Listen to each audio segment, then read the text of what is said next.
Jesse, why don't you hang out with anyone? It's like you don't want anyone to get close to you. A reclusive shut-in with a powerful secret. Anyone I touch becomes incredibly strong, to the point of being invincible. No one should have that much power. An eccentric businessman. Hey Elsa, think you're gonna take off those gloves today? Moving up in the world. Anyone I touch becomes incredibly sick. Usually to the point of death. A mysterious stranger who knows why. I've been following you for some time. I know what you are. And a battle Tell us what's going on here. there's no turning back from. It's all very simple. The two of you must destroy each other. See the most disturbing film of the year. Not because of its commentary, not because of its psychological portrayal, but because it's not based on anything. What? I said it's not based on anything. It has to be based on a comic. It's not based on a comic. It's gotta be based on a movie. It's not based on a movie. Maybe it's based on a show that wasn't bad, but wasn't great, but still deserved more of a chance. It's not based on pushing up daisies. Damn it! How can we take a gamble on something without a fan base? You'll just have to be interesting. No! Unpredictable. No. Not relying on nostalgia. You inhuman monster! Starring a black guy who was always written as a black guy. Wait, I wasn't originally written as a white dude? No. And a woman who was always written as a woman. Wait, I wasn't originally a white dude? No. How are we supposed to cause controversy on the internet? You have to actually say something new, Oh! relevant, and rely on word of mouth after it comes out. Face the horrors of something original. It's like a bad dream. Oh, thank God.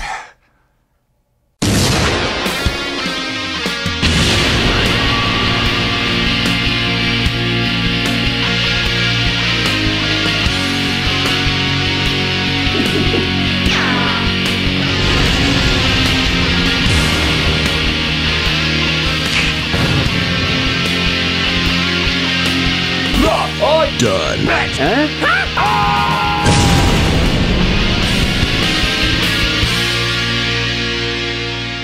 Hello, I'm the Nostalgia Critic guy. Remember it so you don't have to. In 1965, a primetime Western comedy aired on TV called Wild Wild West. And that's all you need to know. The movie has no connection beyond that.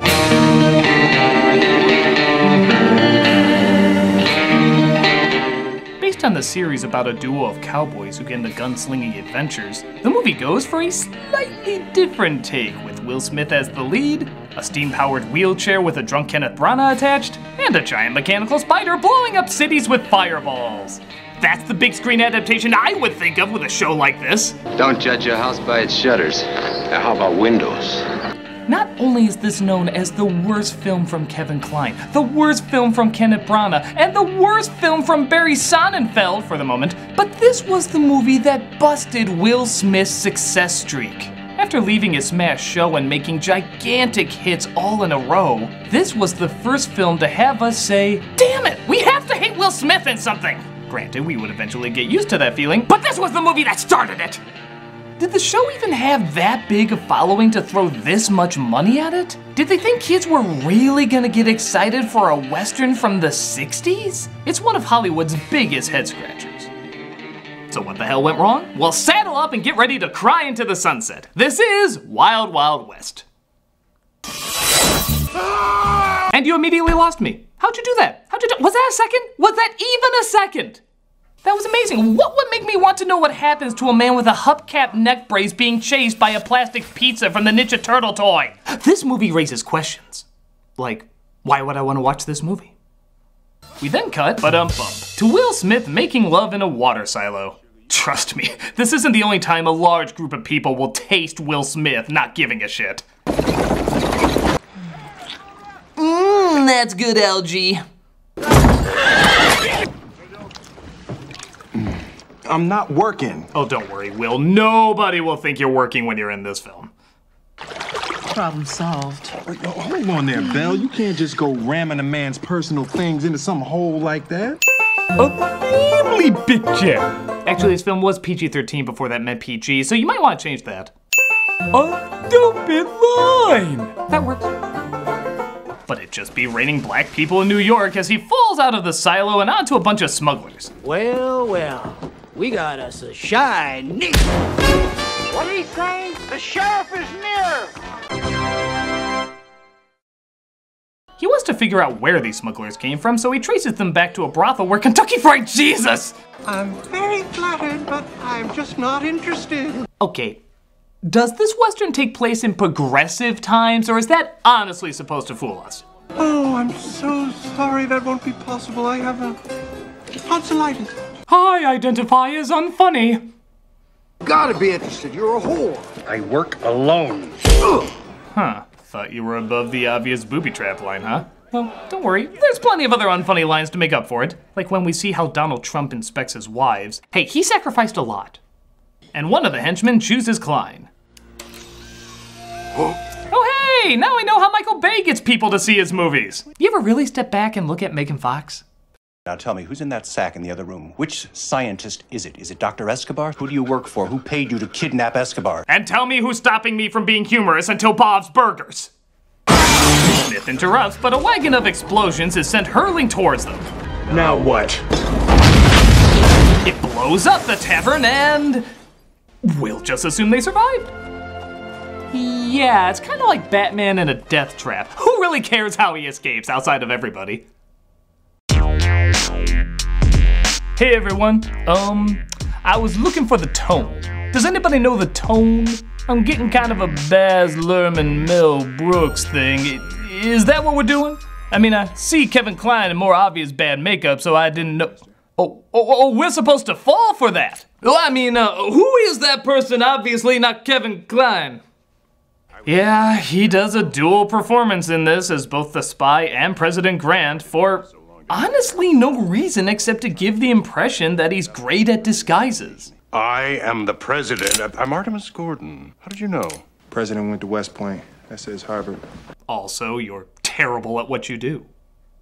Yeah, the comedy behind these disguises doesn't work if they're this obvious. How much funnier would it be if when he's dressed up like a woman, they hired a real woman? Like his makeup is that good. Or even if he's gonna look like himself, why not have the voice of a real woman come out of his mouth? There's like a million ways that this could actually be made funny. But nope, instead they're just like, hey, did you see Fierce Creatures? Neither did anyone else, so we can steal from that. One day it's going to get you killed. He talks about all these kidnapped scientists and of course wants Smith and Klein to work together because haha. I don't need intelligence to tell me that. No, you'd rather rely on stupidity. Look, you two are the best I've got. Really?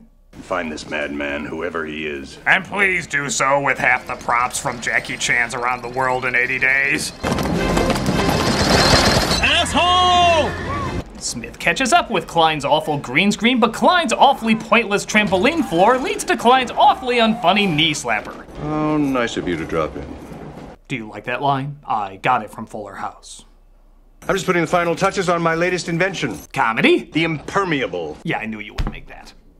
So they put a light in a man's head to see the last thing he saw before he died, and realize they have to go to a costume party to figure out who's the villain behind it. I'd go as a government agent who's going to shoot and kill General Bloodbath McGrath. An armed Negro cowboy costume in a room full of white Southern former slave owners. Yeah, why did the president choose a black guy to blend into the Deep South? But per Klein's ever-expanding fetish, he wants Smith to dress up as a woman. Afraid you're wrong. Touch my breast. Just one. Touch one. Okay. You happy, Gordon? I'm touching your breast. I knew it. Wait. Squeeze it gently. Not that hard. Let's measure the awkwardness from the faces you're making right now. You might notice a lack of laughter and an inability to find joy. You'll find that your face has entered the dazed and abandoned mode. This This is when you slip into a hypnotic state of annoyance where you want to be angry, yet all emotion has been drained from you, to a point where you don't even care or remember why. Now you've shifted all the buckwheat around. Buckwheat? That's your problem. Now touch my breast. Upon further inspection, we now see that your face has entered the hollow mode. This is where your mind has left your body, leaving you, like the movie, an empty hollow shell. You feel nothing, want nothing, so will take nothing. Ooh, huh? Now that's what a breast is supposed to feel like. Very nice. The next phase is called the dead mode. You are physically dead right now. You have surrendered your life to this awful moment, and it has claimed you. You discover that the afterlife is bleak and meaningless. Now touch yourself. Oh my god, I'm hard. And finally, we have the zombie mode. Just when you thought death was the end, it turns out to only be the beginning. The pain, suffering, and long-lasting thirst for blood will lead you on a quest to search for brains, but find none from anyone who has been associated with this movie. I'm sorry. I'm just sorry. So Smith sneaks into the party where he sees a dancer, played by Selma Hayek, being forced against her will to make love to a man and even gets choked to partake in his kinky sex games. Well, sucks to be her. Off you go, Will Smith. Sometimes a bitch just gotta be choked. What a terribly clever costume, Mr. Jim West. Yeah, kinda wondering why I snuck in here if nobody was gonna question why I was here. West meets East. Millie East. Ma'am. Oh, by the way, there's a woman getting strangled at the end. Never mind. See anybody that looks familiar? Matter of fact, I do. Her name is Joke Everyone Can See Coming, where it's actually a lady this time and not Kevin Kline in drag. It's Norwegian, I think. Give our villain some credit for having arguably the weirdest fucking entrance ever seen in a Western.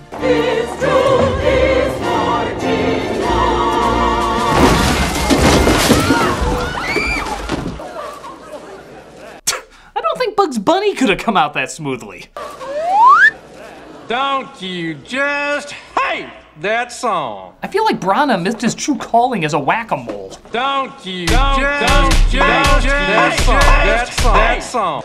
Why, y'all look like you seen a ghost. This is Dr. Loveless, because every doctor with the word love in his name has to be in a wheelchair, and he seeks revenge for the South losing the war.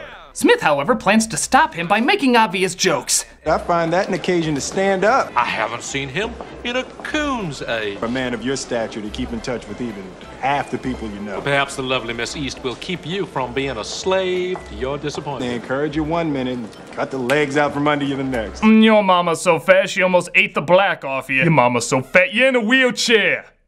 So Smith tells Kline to meet him outside. Kline being obviously here and not here, but the film thinks we don't know that. You're in for a big surprise when you get this one in the saddle. Keep holding my hand, movie. Make sure I don't poop myself. In fact, they think you're so dumb that they actually end up doing this joke twice. Maybe they think the first time they did it was so subtle that they just had to spell it out more. Hang him! As the crowd wants to hang Smith for touching the woman's breast, but figure it's crueler to let him hang himself. For there is a solid 2 minutes of Will Smith just talking on its own, and it's painful. It's so painful. It's like watching a flame war in the YouTube comments. Not funny, not smart, and everybody loses. Whole drumming on the boobies thing. All I was saying to the gal was, nice dress, darling. Good to see you. My name's Jim. How's your mama? You can actually see Will Smith's worth dropping with every joke that bombs. The whole slavery thing, I don't understand what the big deal was anyway. I mean, come on, who wouldn't want folks running around doing things for them, doing chores? Then there was the redneck comment. First word, red. Color of passion. Fire, power. Second word, neck. Neck. Isn't anybody gonna help that poor man? But Kline saves him while also saving Hayek, as apparently nobody can catch up to this incredibly slow-moving carriage of non-speed. Slower! Slower! My name is Rita Escobar. I came to find Guillermo Escobar, the scientist, my father. By the way, if you haven't noticed yet, Hayek's performance is not exactly the most invested. I'm a frightened, starving, half-naked young woman who only wants to find her father. Nice try, Buster. What's going on? Oh, aren't you boys nice? You'd swear she's focusing less on her acting and more on eyeing the catering table. Like the faster she finishes, the faster she can get to that delicious cronut. But what do you expect when you look over at the director's chair and all you see is this? Yeah, he's off to figure out how not to work with Tommy Lee Jones.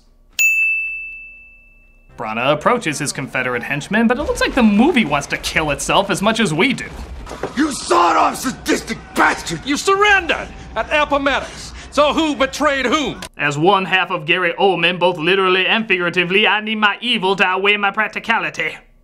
And how's this for a joke? He kills the guy with the horn in his ear as the dog takes a look, recreating the RCA logo. That'll get all you youngins rolling in the aisles! Every minute this movie brings a new sigh I didn't know I could make. But hey, after 50 minutes of boob jokes, steam tanks, and exploding Abe Lincoln heads, let's get serious for a minute. You saw it. Heard about it. Week before the war ended in '65, I was with the 9th Cavalry. We discovered old folks, women, children slaughtered. They're used them for target practice. Women and children used as target practice. Wild, Wild West. When I stroll into the Wild, Wild West. Oh man, this movie's really saying something. Obviously, it really earned this super dramatic, grim moment. Let's allow the emotion of this incredibly disturbing imagery to sink in. With jokes about Selma Hayek's ass, which immediately follows. God, the curvature of her buttocks. Not even kidding. The very next scene is just making jokes about her ass. She's a breath of fresh ass. You said ass. She's a breast of fresh air. Let's just get some shut ass.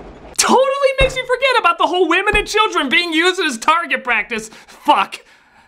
I do wish more movies would mix Pluto Nash-style humor with Holocaust imagery. You know, this film is so harsh and empty, I feel like Nietzsche wrote something about it. Well fucking said.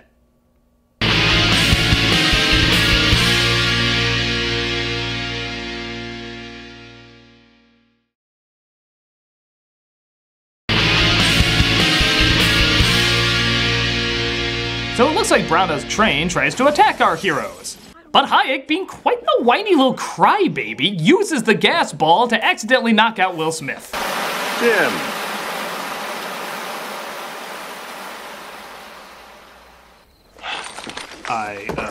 Did we miss a scene? What a marvelous train. You don't mind me borrowing it, do you, gentlemen? Aside from a lack of wheelchair access, I find it a most comfortable way to pass the long miles from here to my laboratory. Yeah. Try monologuing before the train leaves. I'm not sure how much of that they're gonna pick up. And then I will take this side and that side. Here you go. Sound the pineapple. So like before, a buzzsaw flies towards them to try and take their heads off. And here I thought those collars were used to stop them from chewing off any more scenery. They outrun the saw, but the magnets seem to go haywire in their collars.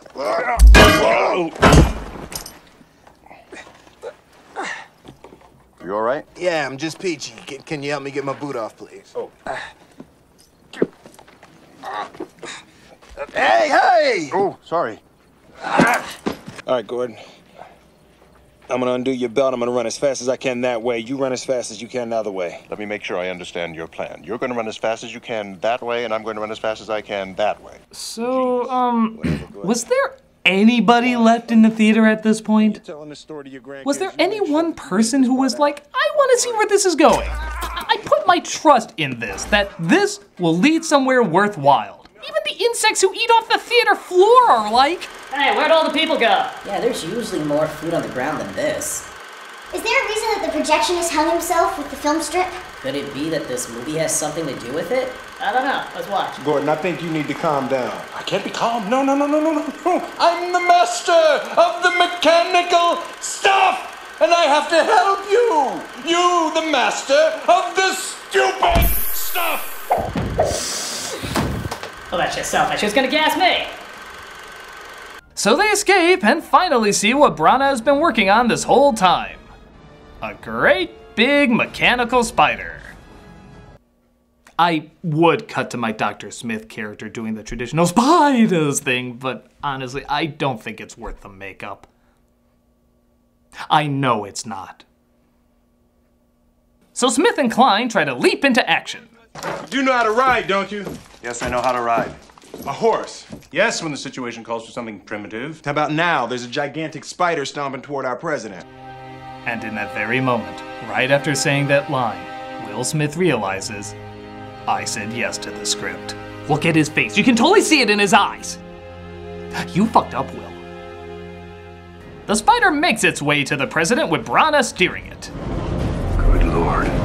That is the stupidest thing I've ever seen. They do to Will Smith what should have been done to this movie, as we're stuck with several long minutes just hearing Branagh prattle on. The wrongs will be righted, the past made present, the united divided! Okay, if I wanted to watch Branagh overact and not know what he's saying, I'd watch Henry V. We make this as legal as possible. And personally, I like the symmetry of it. Oh yeah, I forgot. It's a Sonnenfeld movie. So we have to have weird shots for the sake of just having weird shots. I usually don't mind, except that he is way too in love with this one angle. Seriously, count how many times they cut back to his pillow-cheeked mug spinning around like a drunk bumper car. 1776, wasn't it, old bean? Manhattan for a handful of thieves. How? Wrong will be righted. The past made present. Now, personally, I like the symmetry of it. Why would anyone keep cutting back to the same shot of a person just sitting down? Smith realizes the movie left him, so he tries to figure out a way to sneak inside the spider. And it's... just watch.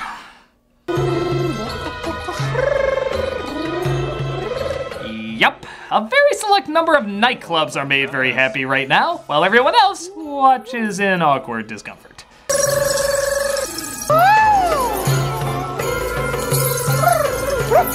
What I love about this scene is that Branagh's been addressing this gigantic crowd of people this whole time. And then he just stops out of nowhere to get horny and forces everybody to watch him. It's like if a football coach was giving a speech and was like, I want you to look deep inside yourselves and find that special cheerleader.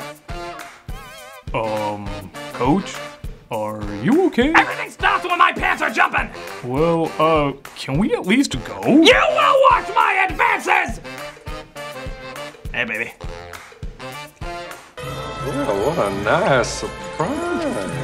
Hey there, I made a bunch of racist comments earlier to a man who looks just like you, but I'm suddenly gonna forget all that and say hubba hubba, oh you kid. But the breakout plan doesn't work. Well, actually it does. They just go through the same pattern of dumb lines and getting captured again. Because if it's broke, don't fix it! Resulting in Smith fighting off his henchmen while Branagh destroys a random town. Huh, don't know how we didn't see that coming a literal mile away. I really should pay attention to more current events. That's it. No more Mr. Knife Guy. So which Game of Thrones death would you like to give this movie? Red Wedding's always good, The Poison Goblet, always a classic. Have they ever stuffed a horse inside somebody? But it's okay, because just as Smith looks like he's about to get axed off. Your guess is as good as mine. I have no idea what that was. I guess if you explain anything anymore, the terrorists win. But Branagh turns into a spider himself, because that one idiot who watched this all the way through has to be punished somehow. But the machine gets out of control and walks its way off a cliff. Branagh is killed, Smith and Klein are awarded by the president, and we're all reminded that Selma Hayek was in this movie, oh yeah. I'm afraid I haven't been completely honest with you. Professor Escobar is not my father. He's my husband. Well, so not only did she contribute nothing, like at all, but she was already taken this whole time. This quote-unquote twist is so lame that even the main characters point out how it makes no sense. You could have told us that from the beginning, Rita. Yes.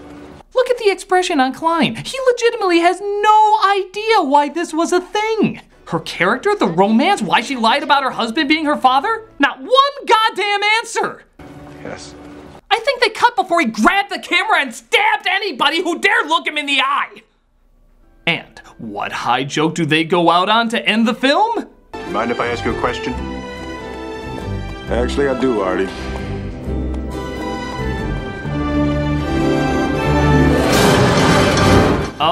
I'll share it with you when they actually give one.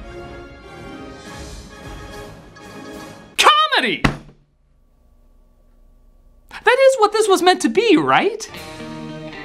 This is one of the biggest high-budget cinematic question marks. At least with most bad, unfunny films, you have an idea what they were going for and it just didn't work. This is like an anti-comedy. Just scenes that happen and they're not really sure if they're funny or adventurous or dramatic, just as long as you're somehow suffering. The chemistry between the characters is non-existent, the effects are not very good, the jokes are uncomfortable at best, and the amount of dead air in between them could fill the spaces between stars. And on top of all of that, it's based on an idea that I'm sure is fine for its time and has a small audience, but very clearly had no success guaranteed in any part of it, even with all the money and celebrities. To put this comedy simply, I just don't get it.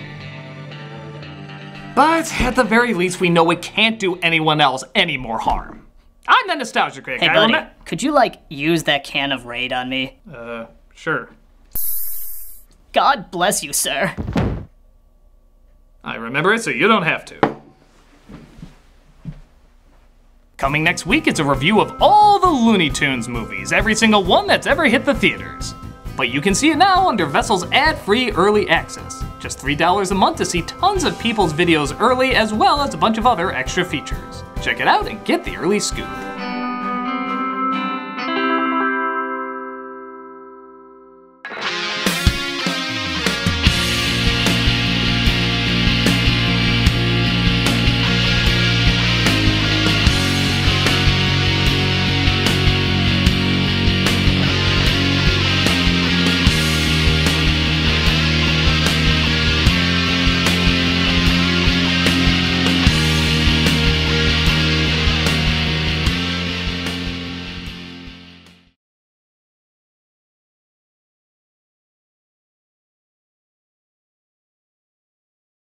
Hey, Doug Walker here doing the charity shout out. This week we are doing the Starlight Children's Foundation.